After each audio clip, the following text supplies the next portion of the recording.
welcome back into the post-workout. I have a very special guest today. It is Chadd Wright.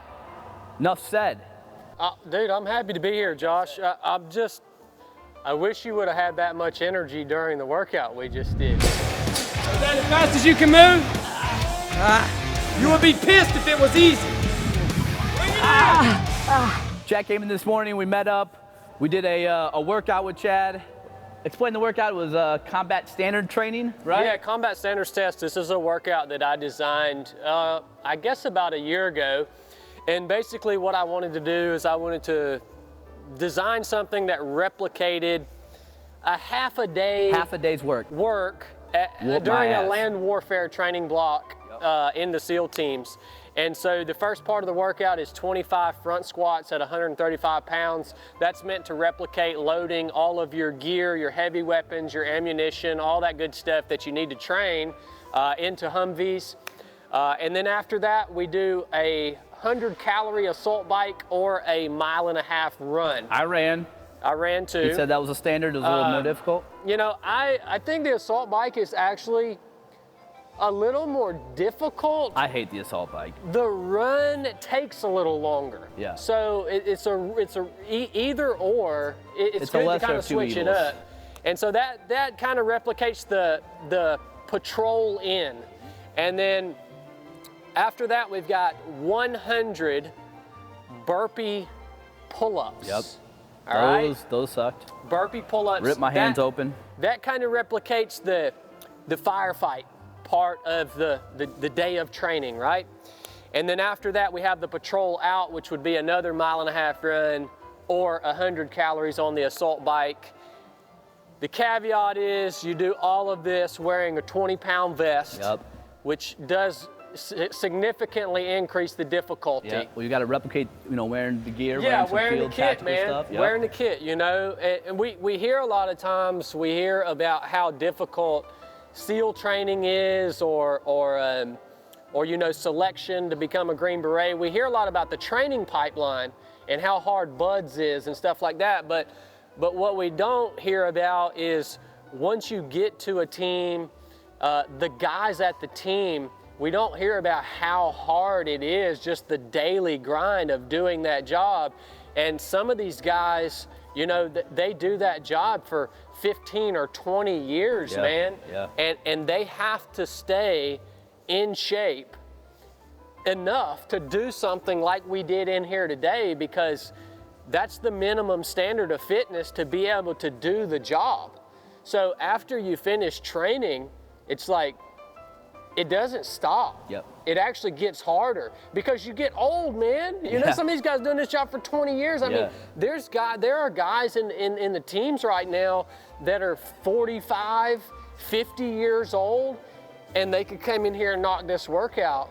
I mean, down, with all due respect, I think I want the guys that are, protecting the country on the front lines to be able to manage to be like that, to have that mindset and to be able to do that type of work capacity, because they're literally fighting the enemy, right? So you want to be able to be in shape and in that, just that bulldog, like you kind of said, that mentality to get out there and get it done. If you're in a firefight, if you're, loading equipment, whatever it may be. I mean, you kind of want that, your guys to be like that, right? You want to have absolute units, madmen out there. It's a high standard. Exactly. It's a high Which standard, it should man. Be. And it's cool to be able to the reason I created that workout is to kind of show that to civilians, right? Because when you get out of that environment in the military, and by no means is the military perfect. It's not a perfect organization, but the standards are high. And then when you get out, the standards for civilians, for the most part, they're not really that high. Especially these days. As Americans, we don't hold ourselves as citizens to a high enough standard. 100%. And that's another reason I created the workout, is because I look around me, even in my local community, and I see how out of shape people are. Like, I see how far they've let themselves go. And it bothers me, not because I'm being judgmental, but because I want them to hold themselves to a higher standard because I know they're going to feel better. I know they're going to have more confidence. They're going to be more effective in every aspect of their lives. So we have to have a standard. The standard needs to be high. And you guys watching this, try the combat standards test. And something too, yeah, you said during that, you're like, this is what your body's made for. You're capable of much more, in between that, which I think is an important part to mention too. We need more people like yourself, like us here, holding that standard and showing and helping people, like you said, be selfless for other people and bring them up with us, because that's important to mold everyone together. And that was the big lesson from the workout today, right? That was the big lesson from the workout. And ultimately, guys, we train the way we train so that we can be fit, so that we can be effective, so that we can be valuable members of our communities, we can be valuable citizens, we all that, right? But the real fruit of doing these really difficult grind style workouts, especially with a team, the real fruit is the applicable lessons that come out of that grind or out of that difficulty. And that was the thing that kind of came to the surface today. We talked about, what do we look for in a teammate? We want people who are dependable. Well, everybody who showed up this morning here at Phorm to do the combat standards test, they showed up on time, depend on me, on target, ready to train. They showed that they were dependable. Yep. We want a teammate that's skilled. Everybody here that did this workout, they were skilled enough to do that burpee pull-up, to do that front squat without hurting themselves, to do that run without injuring themselves. So they showed their skill. The one thing we missed the mark on was that third aspect that we want to look for in a teammate, and that's that selflessness. And so we saw that, we exposed that, and that's good. It's good to expose those parts of our team, those parts of ourselves that are missing the mark. Because if we don't expose them, if we don't highlight them, if it doesn't become obvious, then we can get by and we're never really going to be as effective as we can possibly be. So that was the major lesson. That's why we did that workout this morning, because now you guys can take that lesson, apply it in your teams here at work where it actually freaking matters. Right. You can take it and apply that lesson with your family where it actually freaking matters, and it's going to change everything. So that was our man. We got a little different. So man of the arena right off the bat, baby, got after it. Absolutely smoked me, but it was good. Like you said, learned a lot of lessons. Good to have it. All right, Chadd. So you are, all around badass, but you're a podcaster, you're an entrepreneur, you're a former Navy SEAL, and you're an ultra runner. All wild things. Yeah. I just finished a 100-mile race 10 days ago. I don't know if I've ran 100 miles in my life. What are you running from? Yeah. Well, I'm not running from anything. I actually, we talked about the valuable lessons we get from the grind, right? Well, a 100-mile race is like you get to experience life in a day during a 100-mile race. I can imagine. You want to talk about a challenge that's going to expose every ounce of weakness that exists with you mentally, physically, emotionally, spiritually. The 100-mile race exposes all of that stuff, right? And so I've kind of mastered that distance now. Actually, this year was the first time I actually ran a 250-mile race this year, all right? Cocodona, right? Yeah, Cocodona 250. Which was a wild, if you haven't seen the documentary 1 Mile Out, Cocodona 250, absolutely wild documentary. Thank you for that, man. But no, it's, bro. You'll see in the documentary that exposed every ounce of weakness in me, and the documentary shows that. Yeah. That's what I'm always seeking, dude. It's like I'm always seeking something that's gonna, because there's always something that I can improve. Yep. As mentally tough as you think I am, and as tough. the world thinks I am, Very tough. like there's always something that I can freaking improve, and I'm trying to find that thing. And the better you get, the further you have to go to find that thing. So you're just like, I'm just gonna run through the desert with like 6,000 feet of elevation and way sleep. more than that. Oh, it's steep. There's probably, there's probably 40 to 50,000 feet shit. of climbing and descent. All I remember is one part where it was like maybe a 30-mile run, but it was like 3,000 feet, like 2 minutes into the run. Oh, yeah, yeah, And I'm yeah. like, what the fuck? Yeah, it's steep. It's in the That's mountains. insane. And you slept 10 hours over the course of 5 days, right? Yeah, something like that. Which yeah. is bananas. Yeah, it was And hard. you're just sleeping in the car. Yeah. And there's parts where you're just hallucinating on the trail. You're seeing pit bulls and mountain Oh lions. yeah, man. So Yeah. you're kind of it's just wild. like kind of big drug guy. And I've actually never done drugs. really? Oh, you should I definitely do them. They're fun. I've never smoked marijuana. Damn. I've never done any of that. Right. Taking shots at me? It's crazy, man. Cause like, I understand people like to use marijuana just for recreation, but I think there are also people that like to use those substances to kind of escape reality for a little bit. Yeah. And so my mindset has always been, I want to be able to face up to whatever my reality is. Like I don't want to try to escape it. I want to face up to it, even if it freaking sucks, man. Like even if my day is terrible, I don't need to go and use a substance to kind of bring me down from that. I need to figure something else out, whether that's spending some time in prayer, whether that's getting in a sauna or a cold plunge, or whether that's going out for a run. You know, I guess those are my drugs. Say, if you think about it, you're kind of getting the same endpoint. If you can either run 250 miles or you can eat some mushrooms. Like you're gonna hallucinate at some point in time. So it's like, which way do you want to take it? Yeah, You know what no I kidding, mean? man. Yeah, Hey, yeah. That's all right. The snozberries taste like snozberries. So yeah, you see some crazy stuff when you're out there running that far for sure. I do want to mention too, because in the documentary, it's something that I wholeheartedly believe in. But you believe that nicotine is the best, most efficient fuel source. Oh Agreed. yeah. Nicotine's my Agreed. main source of calories.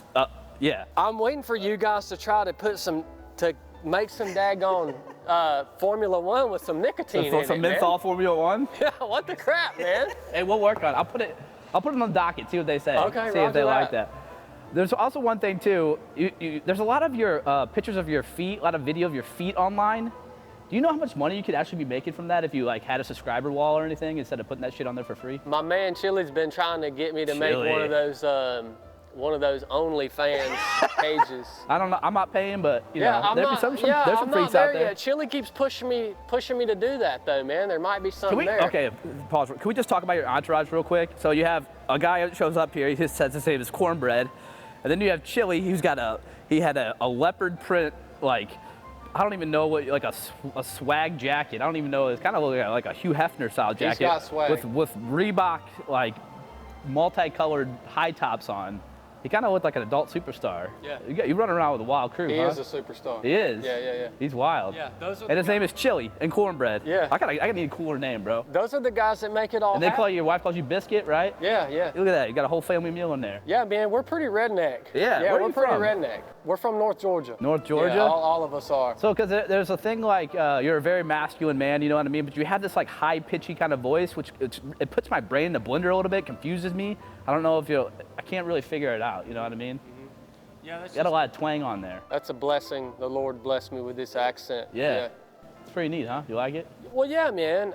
It's come in handy throughout my life. I don't know if I can imagine you without it. Well, you know the great thing God about bless. Check out here. We're gonna go tackle it on. you know the great thing about having Yeah. a Southern accent What? is everybody just assumes that you're dumb, and that is actually a huge advantage. Yeah. So, going through SEAL training, you don't want to be the dude with a target on your back. Right. I can imagine that. You know what I mean? Yeah. So when I used to talk in front of my instructors, I would lay the accent on thick, Yeah. man, because it calms people down, right? It's like, okay, very this soothing. dude's not a threat. He's not going to make it. And look, dude, I was one of He those. might be a little special. I was one of those guys. I wasn't supposed to make it through SEAL training, Right. Most aren't, right? but especially me. By the grace of God, He took me through a path, and I made it through. And the one reason I made it through is because I had to pay such a high price to get there. Sure. I had to have a heart surgery. to go to SEAL training, an elective open heart surgery. I had to pay for it. I got kicked out of the Navy, and I had to go and have a heart surgery just to show up on the start line. That's crazy. And that's really the only reason I made it through. When I went to take my physical standards test to get a SEAL contract, I couldn't even freaking swim, dude. Like, I was not supposed to make it through this training. So anyways, yeah, the accent has actually been a blessing throughout my life, because I don't want people to see me as a threat, my competition. Right. I just want them to see me as just some freaking, dumb redneck dude. and that gives me the advantage over them, right? Because then I come and I freaking crush them. I like it. I just could talk to you about anything.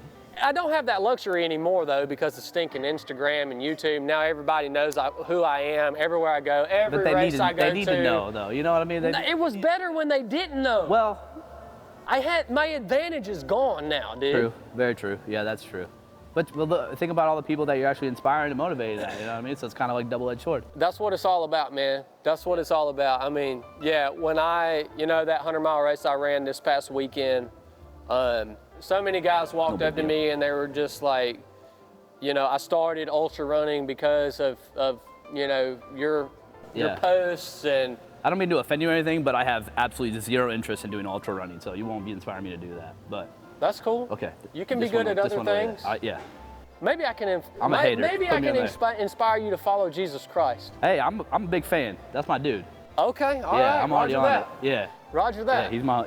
Yeah. Because that's my other thing. I know. It's like running in faith. I know you're a big faith guy, and I'll take some lessons from that too, which is wild because you kind of like shared a little bit after our training this morning. And it was just kind of surreal because it was like I love God, big believer in it, and like just the day that He made today, like the sky, the weather that it was just kind of a really cool sky, cloudy, but the sun was kind of peeking through as you were talking, and I'm like, dude, this was like, I don't know, it kind of gave me chills a little bit, you know what I mean, when you were kind of doing that, so I felt that deep, which was awesome. I'm glad you shared what you shared. What you were feeling was the Holy Spirit. 100%. The Holy Spirit is this weird thing, man. We can't quite understand it, but it's the literal Spirit of God that when you accept Jesus comes down and actually possesses you. Yeah. I mean, that's freaking crazy, I felt man. it in my loins. That's what you were feeling. Yeah. Yeah. Felt strong. I love that, man. Praise the Lord for that. All right, so I want to kind of go back to Bud's training. What do you think the hardest part of that was? Or let me put it like this, because I know at one point you gotta sit in the ocean for a minute, and it's cold as shit, right? Yeah. What are you thinking when you're in that water, that cold water, getting salt up in your urethra and shit?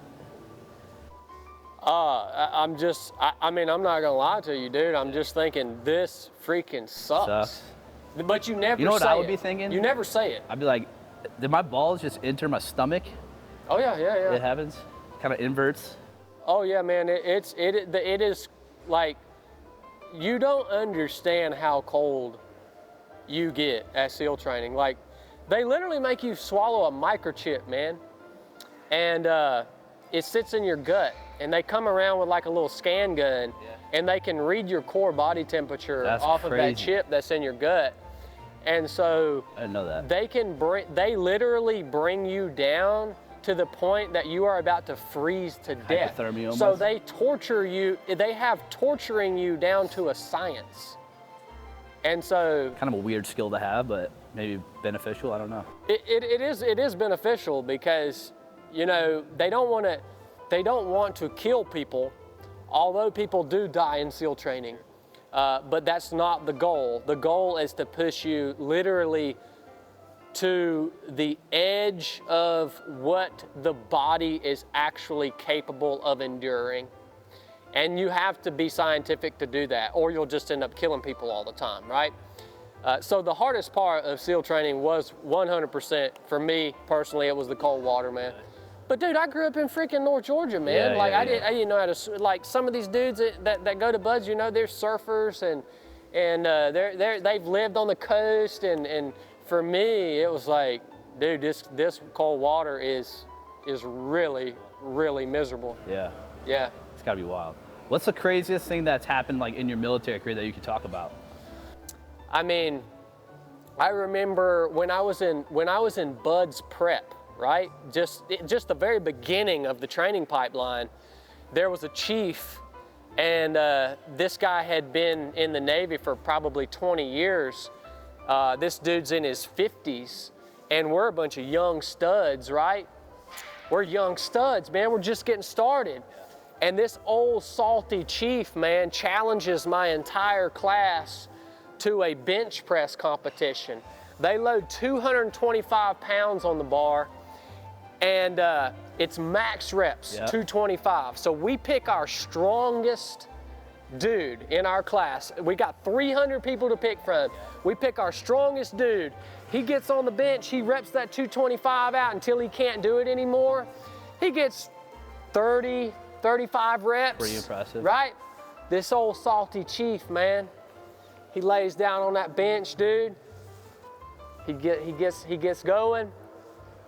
40 reps, 41 reps, 42 reps, 43 reps. And I'm like, just cranking. Old man cranking. This dude is, like, he's at the end of his career, but he takes his he has set his personal standards so high that he worked so hard that he's not going to let anybody, any of us guys who look up to him, he's not gonna let us beat him. And like, just, that's the environment that I grew up in. Yeah, that's wild. Like that to me is crazy. Who else gets to grow up in that environment, around men like that, around leaders like that, who set such a freaking high standard that it's unfathomable. You know, that's what drives me today. Like with my team, I'm the oldest one on my team. If Chili and Blake can beat me, I'm not freaking doing my job, man, as the leader of our team. You know what I mean? So those are the most impactful things that I took away from my career in the Navy, man. Gotcha. Yeah. Okay, I was wondering, I like to read some mean tweets. Would that be okay? I don't even know what those are. It's things on the internet that people say about you that are mean. Oh gosh, well there should be no shortage of that. Okay, I have a few written down. Yeah. Okay. Chadd Wright is just really good at running, but looks like a homeless person. That is true. It's just a look you like to go for? Well, it's pretty impressive if you think about all your accolades and you're doing this while looking homeless. I didn't even, dude, who's talking, this is off of Twitter? Yes. I'm not even on, I don't even have a Twitter. It's probably Twitter. I don't even have, I was about to say, who's talking about me on Twitter? It's the internet, X now, sorry. You know, I believe that men should have beards. Yeah? Yeah, Give me my beard, Brendan. I brought one, just in case. Yeah, I think men should have beards. Let me put my beard on for this segment. All right, next question. Chadd Wright looks like he eats roadkill. What do you think about that one? That statement would be true about the past, Chadd Wright. I have hit a deer before with my truck, got out of my truck, loaded the deer into the truck, brought it home, skinned it, cleaned it, and ate it.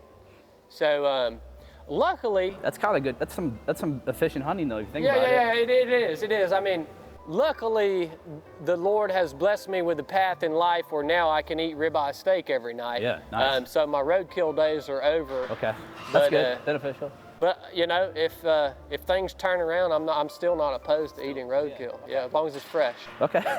Okay. Yeah. This one says, you know what they say about people who are good at running, right? They're not a shit nickel good at anything else. What the crap, dude?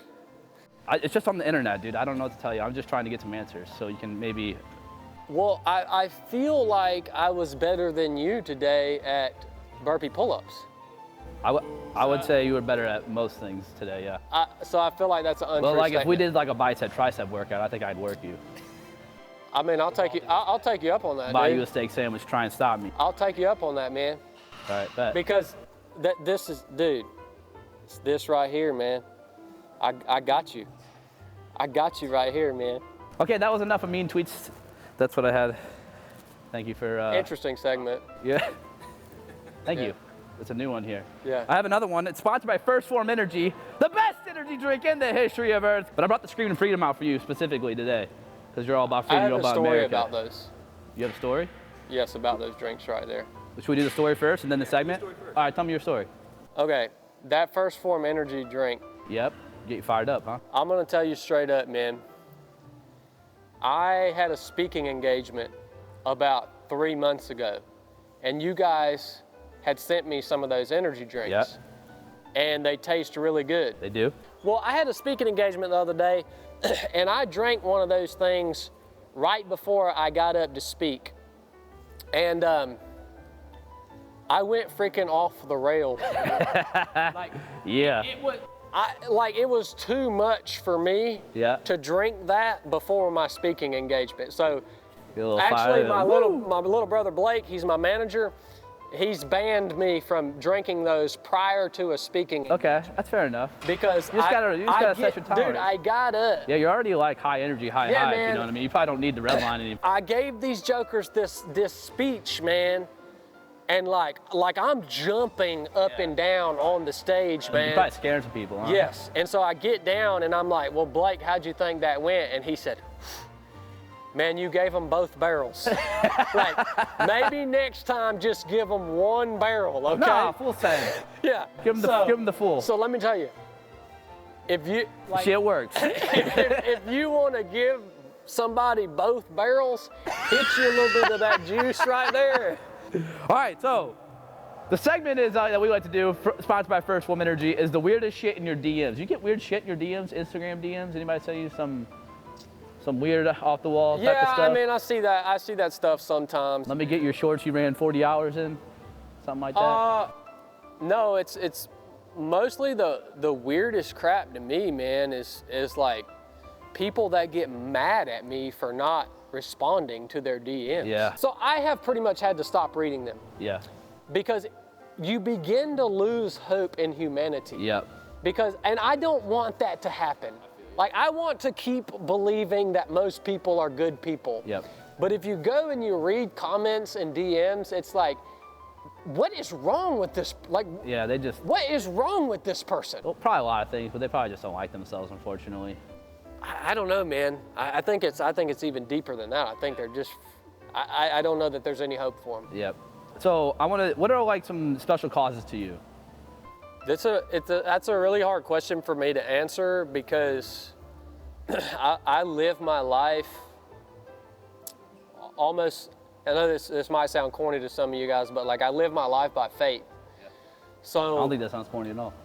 I think that's an appropriate way to live it. So one of my greatest gifts is the fact that the way I live my life, I'm able to mentally focus on each day, one day at a time. And I very rarely project and think about the future. Now, I have people in my life like Blake, yeah, my little brother, yeah, who he's looking out for me and for us, right? He's looking out, he's kind of casting the vision. But that allows me to really be present in every single day and focus on what is it I want to accomplish in this day. And that's the way I live, right? So, to be honest with you, I don't know where this path is taking me, but I'm just taking it day by day, and I don't know where it's leading me. I don't know if it's going to lead me into another realm of service to my country by way of serving in political office. That'd be sick. I vote for you.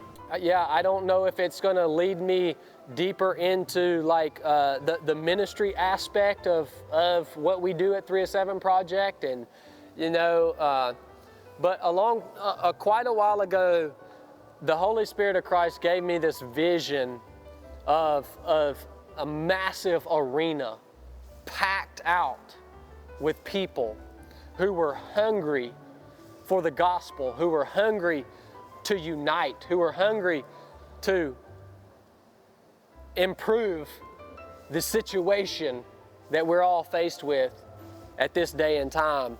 And I was there. And I was there to speak to these people and to lead these people in some way, shape, or form. And like, I believe that will happen. I don't know how it will happen exactly. And I don't know what I'm going to be there for. But I'm just going to keep honoring the Lord every single day, man. keep working hard, keep showing up,